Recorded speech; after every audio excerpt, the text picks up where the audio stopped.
Of class 8th। आज हम पढ़ेंगे इंग्लिश का chapter number 7, a visit to Cambridge. Cambridge एक इंग्लैंड में जगह है, वहाँ पर विज़िट के ऊपर ये चैप्टर है। इस स्टोरी में आप स्टीफन हॉकिंस नाम के एक साइंटिस्ट को जानते होंगे, जो बहुत ग्रेट साइंटिस्ट थे। तो उनसे जो अपने ऑथर जो इस स्टोरी को लिख रहे हैं, वो उनसे मिलने के लिए गए थे इंग्लैंड में, जिनका नाम है कांगा। मुंबई में रहते हैं और राइटर भी है, जर्नलिस्ट भी है, जो उनसे मिलने के लिए, विज़िट करने के लिए वहाँ पर गए थे। एक्चुअली में जो स्टीफन हॉकिंस है वो एक बहुत बड़े साइंटिस्ट है, और बट वो एक पैरालिसिस में है, जो उनकी बॉडी काम नहीं करती है, वो व्हील चेयर पे होते हैं, वो चल नहीं सकते हैं, बोल नहीं सकते हैं और उन हाथ पैर मूव नहीं कर सकते हैं। बट वो एक व्हील चेयर है जिसमें कि उनकी जो 2 उंगलियां हैं, बॉडी में सिर्फ 2 उंगली काम करती है, जिससे कि उनकी जो ब्रेन जो सोचते हैं वो उस उंगलियों की हेल्प से उसको एक्सप्रेस कर पाते हैं।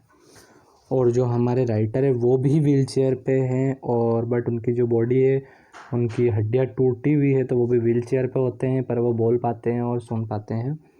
और उस तरीके से वो कैसे मिले थे, क्या क्या बातें हुई थी, वो इस चैप्टर में हम पढ़ेंगे। तो स्टार्ट करते हैं। Cambridge was my metaphor for England, and it was strange that when I felt it had become altogether something else because I had met Stephen Hawking there। तो जो हमारे राइटर है वो कहते हैं कि मैं बहुत ज़्यादा स्ट्रेंज लग रहा है मुझे, बहुत ज़्यादा मैं थोड़ा नर्वस भी हूँ, क्योंकि मैं मिलने वाला हूँ, क्योंकि वो चाह रहे थे सिर्फ उनसे मिलने के लिए। तो वो बहुत ज़्यादा स्ट्रेंज और बहुत ज़्यादा नर्वस थे कि मैं एक स्टीफन हॉकिंग से मिलने जा रहा हूँ।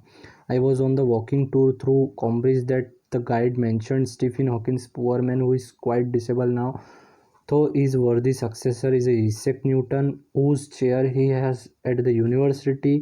तो जो हमारे रोदर है वो वहाँ पर मिलने के लिए गए, और वहाँ पर उनको एक गाइड भी मिला, जिसने मेंशन किया, बताया कि जो स्टीफन हॉकिंस है वो बहुत ज़्यादा पुअर मैन, मतलब गरीब नहीं, बहुत ज़्यादा जिसको हम बेचारा कह सकते हैं, कि वो डिसेबल नहीं है किसी भी चीज़ को करने के लिए। पर जो स्टीफन हॉकिंस है, उनको एक आइजैक न्यूटन का नाम आपने सुना होगा, वो जिस पोजीशन पे थे, उस पोजीशन पे ये जो हमारे स्टीफन हॉकिंस है आज वो है। देखो, स्टीफन हॉकिंस को कुछ ही रिसेंटली, उनकी शायद 2 या 3 साल पहले डेड हो चुके हैं, उनकी डेथ हुई है, और वो बहुत बड़े साइंटिस्ट थे, तो अभी उनकी डेथ हुई है।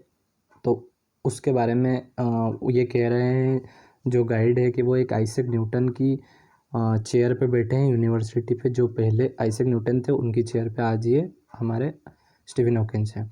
And I started because I had quite forgotten that this most brilliant and completely paralyse astrophysicist. देखो, ये जो है ये पैरालिसिस में है, बट जो तारों की खोज करना और ब्रह्मांड की खोज करना, चांद की और इन सब की जो खोज करने वाले होते हैं, उन साइंटिस्ट को कहते हैं एस्ट्रोफिजिस्ट। तो ये जो एस्ट्रोफिजिस्ट थे, ये कौन थे? स्टीफन हॉकिंस थे। देखो यहाँ पे लिखा है, scholars of astrophysics, branch of physics dealing with star planets की खोज करने वाले। ये देखो, ये थे स्टीफन हॉकिंस। वो ऐसे व्हील चेयर पर रहते थे और वो बिल्कुल डिसेबल थे कुछ भी करने के लिए। The author of A Brief Story of Time, one of the biggest bestseller ever lived here. When the walking tour was done, I rushed to a phone booth and almost tearing the cord so it could reach me outside phone Stephen Hawking's house. There was the assistant on the line, and I told him I had come in a wheelchair from India. Perhaps he thought I had propelled myself all the way to write about my travels in Britain. I had to see Professor Hawkins. Even 10 minutes would do. Half an hour, he said, from 3:30 to 4।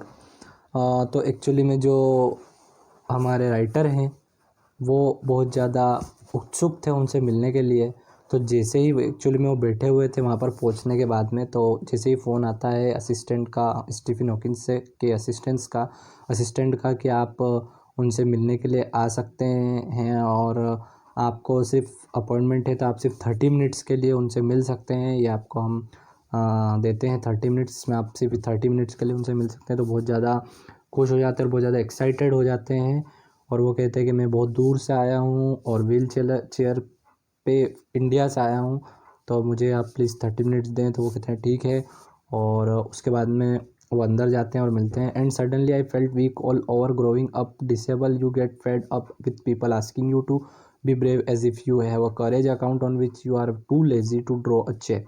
The only things that makes you stronger is seeing somebody likes you achieving something huge. Then you know how much is possible and you reach out further than you ever thought you would. तो इन सब बातों में ये वही है कि जो उधर है वो कहते हैं कि मैं बहुत ज़्यादा खुश हूँ, बहुत ज़्यादा एक्साइटेड हूँ, मैं बहुत ज़्यादा अंदर से बहुत अच्छा फील कर रहा हूँ और मुझे समझ नहीं आ रहा है कि मैं क्या करूँ, और मैंने बहुत कुछ इस चीज़ से मुझे बहुत अच्छा लग रहा है, बहुत खुशी हो रही है कि मैं आज स्टीफन हॉकिंग से मिलने जा रहा हूँ। तो ये सब चीज़ें वो कहते हैं। थोड़ी पोएट्री लैंग्वेज है बट चैप्टर बहुत कुछ ऐसा कोई बहुत बड़ी चीज़ नहीं इसमें। I haven't been brave they said his disembodied computer voice the next afternoon. I had no choice. Surely I wanted to say living creativity with the reality of disintegrating body was a choice, but I kept quiet because I felt guilty every time I spoke to him, forcing him to respond. तो वो कहते कि sir मैंने आपके जैसा brave इंसान कहीं नहीं देखा है, और आप कंप्यूटर पे एक वॉइस होती, जैसे मैंने आपको बताया कि उनकी 2 उंगली होती है, उसी से वो एक्सप्रेस करते हैं अपने थॉट्स को और उनके पास और कोई चॉइस नहीं होती है इसके अलावा। तो यही सब चीज़ें वो बता रहे होते हैं। Every so often his eyes would shut in frustrated exhaustion and sitting opposite him I could feel his anguish and the mind beyond who thoughts the come out in frozen phrases and face. तो जो other है वो उनसे पूछते हैं कि आपको कैसा लगता है, और वो सब बताता है। वो उन सब चीज़ों से जो स्टीफन हॉकिंग से वो बहुत ज़्यादा चिड़चिड़े से ही होते हैं, उन्हें उन सब चीज़ों से बहुत ज़्यादा गुस्सा ही आता है कि मुझे बहुत फ्रस्ट्रेशन होती है इन सब चीज़ों से कि मैं कुछ कर नहीं पाता हूँ और मुझे सिर्फ 2 उंगलियों की वजह से ही मैं सब अपने थॉट्स इस वजह से एक्सप्रेस कर पाता हूँ। तो मुझे बहुत ज़्यादा अच्छा नहीं लगता है। I lot of people seem to think disable people are chronically unhappy. I said no that's not true myself, are you often laughing inside. तो वो कहते हैं कि जो आपको ये सब देखते हैं तो आपको कैसा फील होता है कि आप एक पैरालिसिस में हैं व्हील चेयर पे। तो बोलते हैं कि लोग आपको, क्या आपको इससे खुशी मिलती है कि लोग आपको मतलब सिंपैथी देते हैं। तो वो कहते हैं कि नहीं, मेरे को इससे कोई खुशी नहीं मिलती है, मुझे बहुत ज़्यादा बेकार हिस्सा ही लगता है।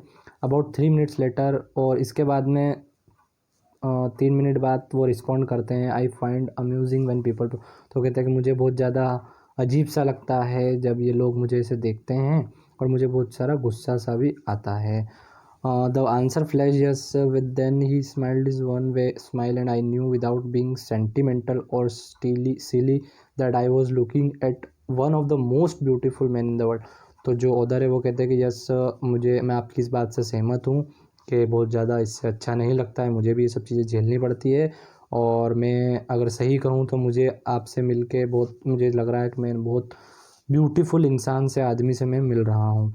अ first glimpse of him in shocking because he is like still photographer as if all those pictures of him and magazine and newspaper have turn 3 dimensional. तो वो बहुत ज़्यादा शौक भी होता है, वो ज़्यादा एक्साइट भी होता है क्योंकि इतने टाइम से जो मैगज़ीन और न्यूज़पेपर जिसमें वो इस इंसान को देख रहा है आज वो उनके सामने है, और बहुत ज़्यादा वो एनिमेटेड फील कर रहे हैं।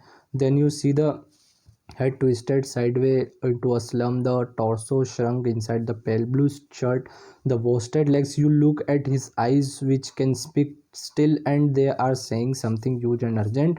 It is hard to tell what, but you are shaken because you have seen something you never thought could be seen. तो जो राइटर है वो उनके बारे में बता रहे होते हैं कि उनकी जो आइस है, आइस को वो इधर उधर कर पाते हैं, उनके वो हाथ नहीं हिला पाते हैं, और उन्हें एक ब्लू शर्ट पहन रखी है, उनके पैर छोटे छोटे से हैं, दुबले पतले से हैं, उनका जो पेट है वो बहुत ज़्यादा अंदर हुआ है, और ऐसे ही वो उनके बारे में बताते हैं। Before you like a lantern one walls are want to thin and your glimpse only light inside is the landscape of man the body almost irrelevant exist only like a case made of shadows, so that I no believer in externals or know that is what each of us is everything else and necessary. तो जो writer है वो बोलते हैं कि जब आप इतने ही रूम में रहते हैं और एक व्हील चेयर पर रहना होता है, आपको सिर्फ कंप्यूटर के सामने, आप कुछ भी नहीं कर सकता, आपको कैसा फील होता है, कैसा आपको लगता है? What do you think is the best thing about being disable?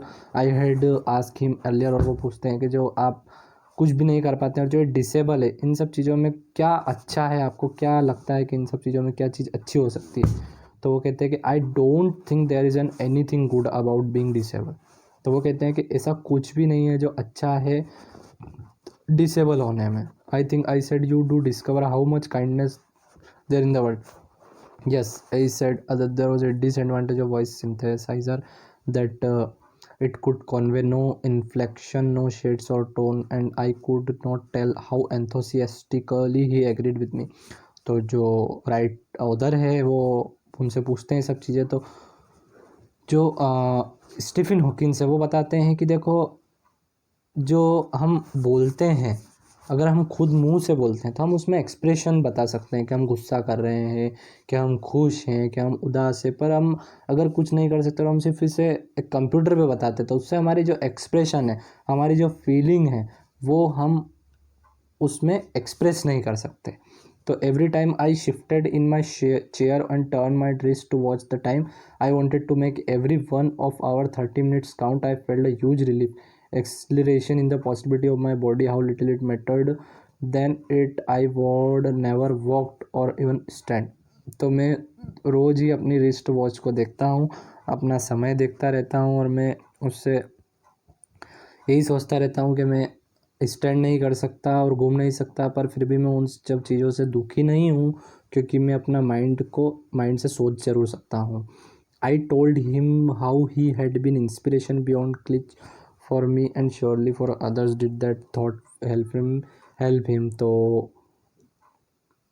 वो बोलते हैं कि मैं आप बहुत लोगों के लिए इंस्पिरेशन है और आप बहुत ज़्यादा वो हैं, ऐसा वैसा है, बहुत ज़्यादा उनकी तारीफ़ करता है। तो जो साइंटिस्ट है वो कहते हैं कि नहीं, ऐसा कुछ भी नहीं है, ये सब एक फुलिश चीज़ें हैं, ऐसा कुछ नहीं होता है। और मैं एक छोटे से कमरे में बंद हूँ और मैं कुछ भी नहीं कर सकता, और मैं डे टू डे वॉल्स में ही हूँ और इससे कुछ अच्छा नहीं है। तो ये सब चीज़ें वो बताते हैं। Is there any advice you can give disable people something that might help make life better? तो जो ऑथर है वो कहते हैं कि आप कुछ ऐसी एडवाइस दे सकते हैं जिससे कि जो डिसेबल लोग हैं वो अपनी लाइफ को अच्छा बना सकें। तो अपने स्टीफन हॉकिंस कहते हैं कि they should concentrate on what they are good. तो वो कहते हैं कि आपको ये कॉन्सनट्रेट करना चाहिए कि क्या चीज़ें अच्छी है। I think things like disable Olympics are waste of time. और आप डिसेबल चीज़ें के बारे में ना सोचें, डिसेबल ओलंपिक्स के बारे में, जिससे क्या टाइम वेस्ट होता है। आप वो सोचें कि क्या चीज़ें अच्छी है, उस पर कॉन्सेंट्रेट करें। I know what you mean, I remembered the years I had spent trying play a Spanish guitar considerably larger than I was, and how gleefully I had unstringed at on night. तो जरा उधर है वो कहते हैं कि हाँ, मुझे भी याद है कि मेरे को बहुत बड़ा गिटार है स्पेनिश जो मुझे बजाना पसंद था और वो मैंने खुशी से तोड़ दिया था, ऐसा वो कहते हैं। तो आधा घंटा बीतता है और वो कहते हैं कि आधा घंटा हो चुका है और वो थैंक यू करके वहाँ से जाने लगते हैं। और जैसे ही वो जाते हैं तो जो स्टीफन हॉकिंस है उन्हें रोकते हैं और कहते हैं कि रुको, अभी वेट करो और अभी हम चाय पीते हैं और मैं आपको गार्डन दिखाता हूँ। मतलब उनकी भी इच्छा थी उनसे मिलने की और देर तक। तो वो गार्डन में घूमते हैं और उन्हें वो सब चीज़ें मतलब मिलते हैं, और वहाँ पर एक एक कोना है गार्डन का, वहाँ पर वो उन्हें दिखाते हैं। और half an hour later he were ready to live. और उसके बाद में ये सब चीज़ें होने के बाद में, बातें करने के बाद में, जो जो सन है, मतलब जो वहाँ पर गार्डन में जाते हैं तो सन के कारण, धूप के कारण उनको लेटर्स नहीं दिख रहे होते हैं जिससे वो एक्सप्रेस करते हैं अपनी बातों को कंप्यूटर पे, वो दिख नहीं होते। तो जब उसके बाद में अब आधा घंटा बीत चुका होता है तो जो हमारे राइटर है वो वहाँ से जाने के लिए तैयार हो जाते हैं और वहाँ से जाते हैं। तो वो बोलते हैं कि मुझे समझ नहीं आ रहा था कि मैं उन्हें मतलब मिलूँ या रोऊँ या उनको, तो वो उन्हें समझ में, तो फिर वो उसके बाद में उनके शोल्डर पे हाथ रख के और वहाँ से जाने लगते हैं। तो आई लुक बैक, और वो उसके बाद में पीछे देखते हैं तो I know that was weaving thought I wasn't watching him an embodiment of my bravest self, the one of the moves moving towards the one I had believed in for so many years alone. I knew that my journey was over for now. तो उसके बाद में वो कहते हैं author की ये author देखो फ्रेडियस कांगा नाम था इनका। तो वो कहते हैं कि उनके शोल्डर पे हाथ रख के वहाँ से जाने लगता हूँ और मैं पीछे पलट के देखता हूँ कि मुझे पता चलता है कि वो अपने थॉट्स तो एक्सप्रेस नहीं कर पाते हैं फीलिंग, पर उनकी आंखों में मुझे लगता है कि वो मुझसे मिलके बहुत खुश हुए और मुझे भी बहुत खुशी है और मैंने अपनी लाइफ के सबसे ब्रेवेस्ट इंसान से मैं मिला हूँ। और उनकी जर्नी यहाँ पर ख़त्म हो जाती है। तो ये हमारी स्टोरी थी और सिंपली स्टोरी यही थी कि जो एक स्टीफन हॉकिंस है उनसे हमारे राइटर मिलते हैं और क्या क्या बातें करते हैं, यही सब था। एक नॉर्मल सी स्टोरी थी, बस थोड़ी सी पोएटिस्ट लैंग्वेज थी इसलिए थोड़ा सा डिफ़िकल्ट था चैप्टर। बाकी चैप्टर फिनिश हुआ, मिलते हैं हम नेक्स्ट चैप्टर में। Thank you.